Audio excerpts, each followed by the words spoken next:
Hello everybody, it's the Doctor here with Typical Manga Fan, and this episode of the Typical Manga Review will be dedicated to Inside Mari, Chapter 79, We Are Together.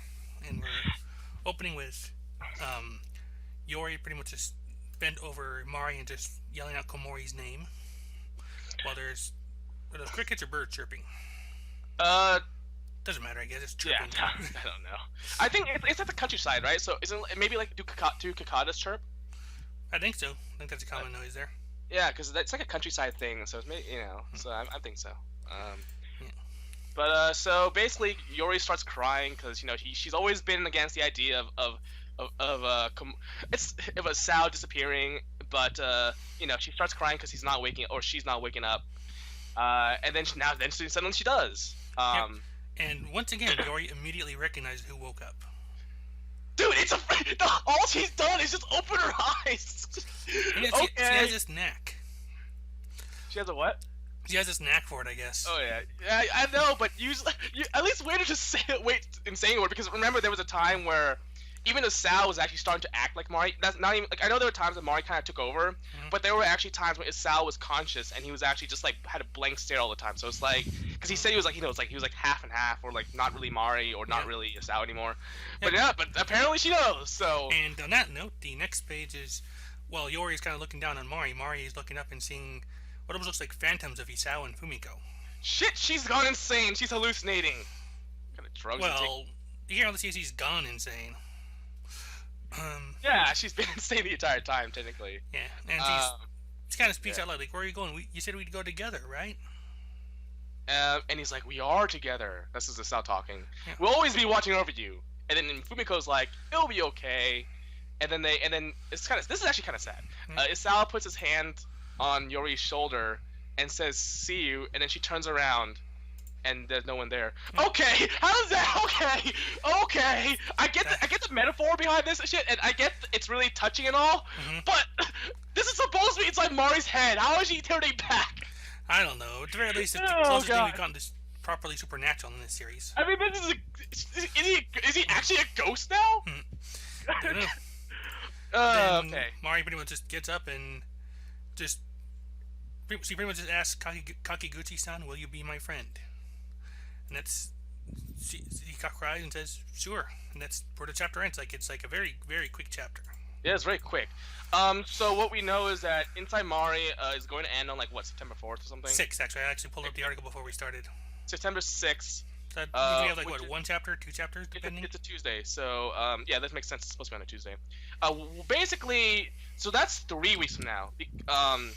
We got this chapter last week, this week. So that means that he might either skip a week or he might do 2 chapters in 3 weeks, because it's not bi-weekly. It's not an even number. Yeah. But I'm assuming it's gonna be one more chapter just because of how it's ending and because of how it just ended, and the fact that I'm sure that he probably wants to end on an even number. 80 just looks good. I can see that. Not like 686. But okay, well, I mean, I have very mixed feelings about this certain chapter. You had your Twitter kind of rant on there that you actually changed gears midway through. I noticed. Yeah, well, it wasn't a rant. It was like my process of thought. Just like, okay, what am I seeing? What did I want? How am I just trying to get through this?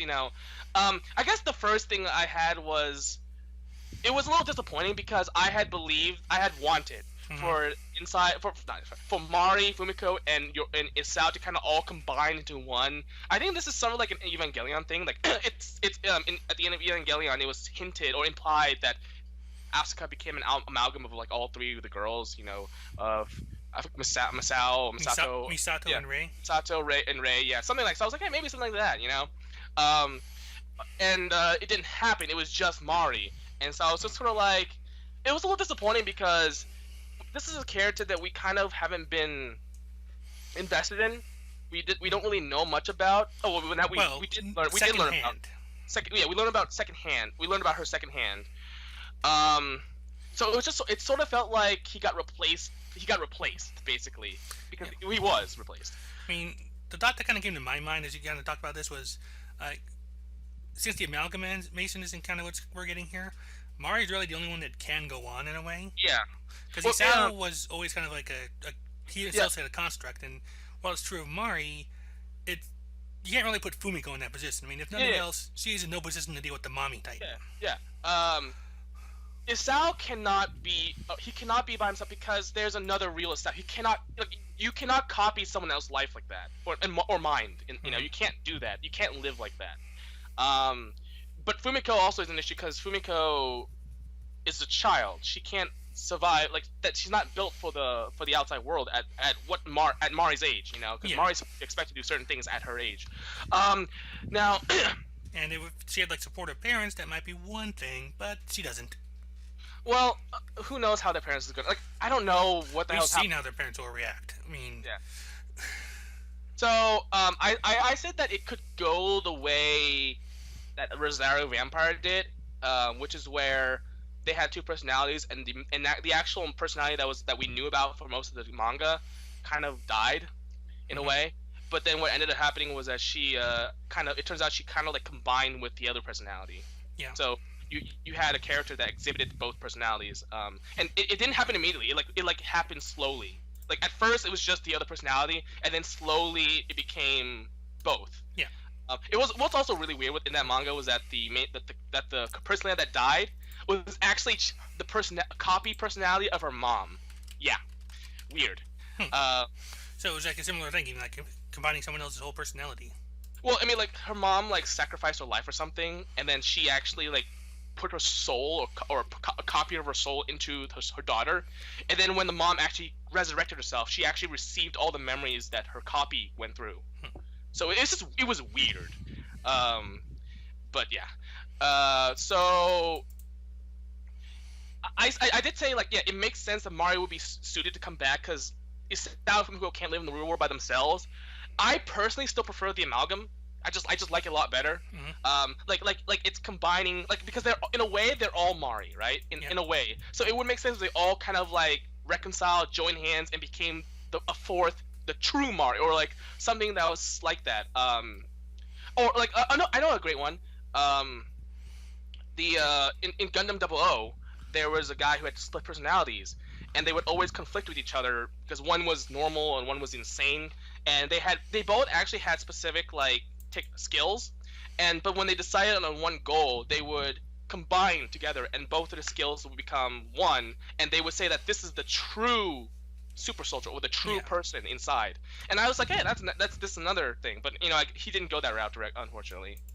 And I said it's hard to cheer for Mari by herself because she's appeared so little, and she's kind of been like hard to kind of connect with because we've always seen things through Isao's eyes, and she's displayed so little emotion, you know. Right. I mean, when she does appear, it's like it's mostly just for like moments at a time usually. Yeah. And then now she's basically the main character, technically in a way, at least for the last two chapters. And then I said like Mari herself said that she was fake. So I felt like maybe it doesn't really resolve anything because, you know, has she overcome the idea that she is fake? And I said maybe it would change if she, instead of, even though this is the personality of Mari, the actual true Mari, maybe she will call herself Fumiko from now on, you know, and maybe take on the characteristics of Fumiko and or Isao. And I was like, isn't the entire point of having Isao take over because she didn't want to be herself anymore? Yeah, that's kind of like the biggest point against having Mari be the one who reside versus like a combination. Yeah, exactly. And I said like, you know, the only satisfying solution for me is that Mari changes her name back to Fumiko and then behaves the way she wants to, and maybe this new behavior could be like a combination. Like, yeah, maybe that'll be the amalgamation. Like it'll be something more willful. Not really subconscious, but conscious. Yeah. And then I actually, at this point in my Twitter process of thought, I actually realized something. This Mari that we have, I think the reason why she's the one who came back is because she's actually the real personality. Now we know that Isao's a fake personality. That's kind of obvious. Yes. But then there's Fumiko, right? It's kind of a stunted personality. It's not. Yeah, and I said like it's not the Fumiko we see like in her head isn't actually the original Fumiko, because unlike the transition from Mari to Isao, where she just basically erased her memories and became someone entirely, the Fumiko to Mari transition was simply behavior modification, and it was still the same person, just not being allowed to act the way she wanted. So the Fumiko we see, in my opinion, and from what the evidence suggests, is that she's just simply a nostalgic, ideal self-image. That's what she wanted to be. Like, oh, this is how I used to be. I want to be that person. So therefore, I have that person in my head. But in reality, the actual Fumiko that we've seen in flashbacks has become this Mari. Like, this is actually her, just simply changed. And it's true because it was a gradual change, not like an abrupt personality switch just like that, like the way it was Asao. Right. Not like a case of wake up one morning and boom, you're a guy. Yeah. It was literally just Fumiko grew up differently than she would have liked.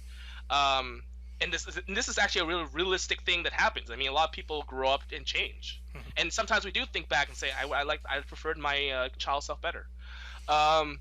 And then from that, we actually say that if only one person had to come back, it would definitely have to be Mari, because this is the real person. And I said like, hopefully, not this Mari would slowly, like Rosario Vampire, become like a new fourth Mari. Yeah. And not only that, but call herself Fumiko. Yeah. So that, I think, has got to be the kind of the tipping point or the telling point. I really will hope he stay Mari, or will he become Fumiko? Sorry. I really hope this happens. I'm thinking that this Mari, this new Fumiko, will be like what she, not exactly, but as close to she could possibly be, had she not, gone through had she not gone through her behavior modification in the first place. Right. What she would have been, like if her mom had nothing to do, didn't change her behavior, this new Mari, this new Fumiko would have been the Fumiko that had always been there, and maybe that's better. Like, she's kind of healing herself on her own. Yeah. But I also said, that said, I still like my amalgam idea better, because we related to Sal, we kind of see things through his eyes, we kind of cared for him, and then but every personality has its own issue, and I was like, hey, let's combine them, have a strength cover weaknesses, like just become a new person, and I was like, it's mixed, because I was disappointed that didn't happen.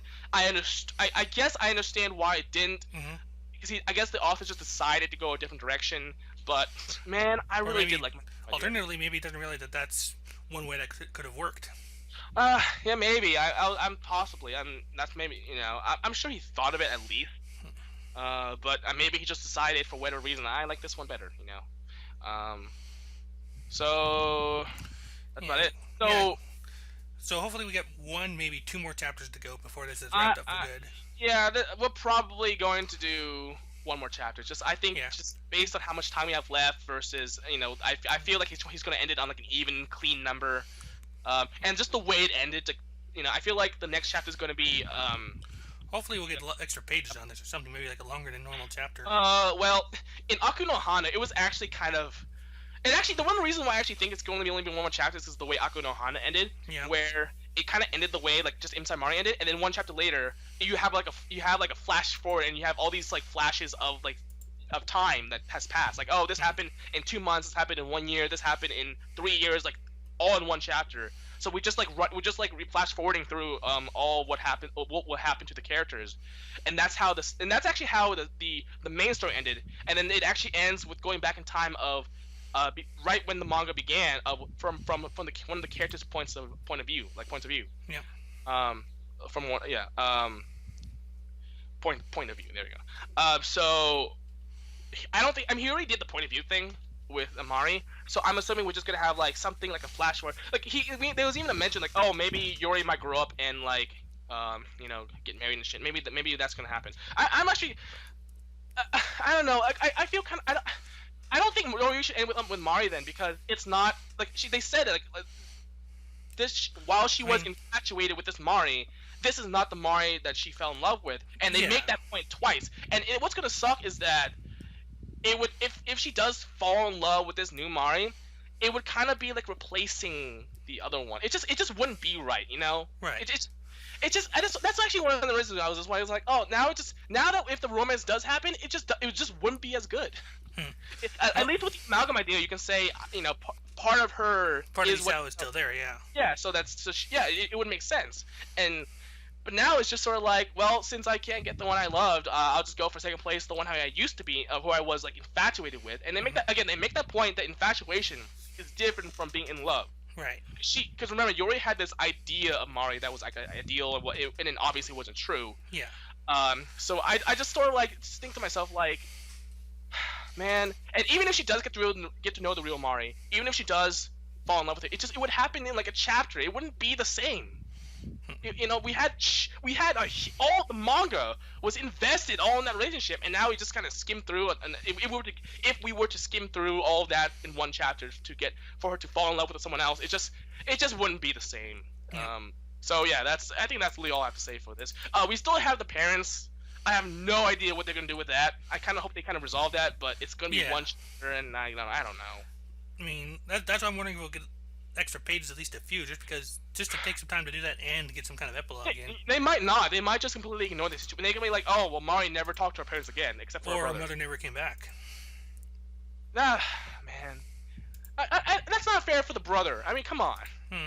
I mean, and also, I mean, as much as we care about developments of our main characters, I do want development for the side characters too. I want to see her. I want to see the mom kind of understand what she did. Because if she's just in denial all the time, it's for the rest of her life. It's just gonna be like, well, that was, that sucks. It's just let's give her a sense of. I want to see her. I want to see her actually come to terms with that. The fact that she was a mom that kind of destroyed her daughter, and I want to see that come to full circle. Not just run away for the rest of her life, because that's what she'd be doing, running away. And I wouldn't like that. I get that sometimes not everyone has a happy ending, but I feel like the mom is important enough that she should at least have some development in that perspective. She should have an ending of some kind, yeah. Yeah, she should have an ending. Yeah, and it shouldn't be running away forever in denial ending. I think as Mari's mom, I feel like the connection should be explored a little more than just that. And the father, who knows? But it could go like Bleach and have like that not be answered. We're gonna have a field day with that one in a little bit. Oh yeah. Okay, so that's about it for Inside Mari. Yeah, so this is potentially our penultimate chapter, or our third to last chapter. So we'll see how that goes. Yeah, it's no more than 2 left. No more than 2. Oh, easily now. In the meantime, that has been our review of Inside Mari 79. We are together. Take it away. Bye.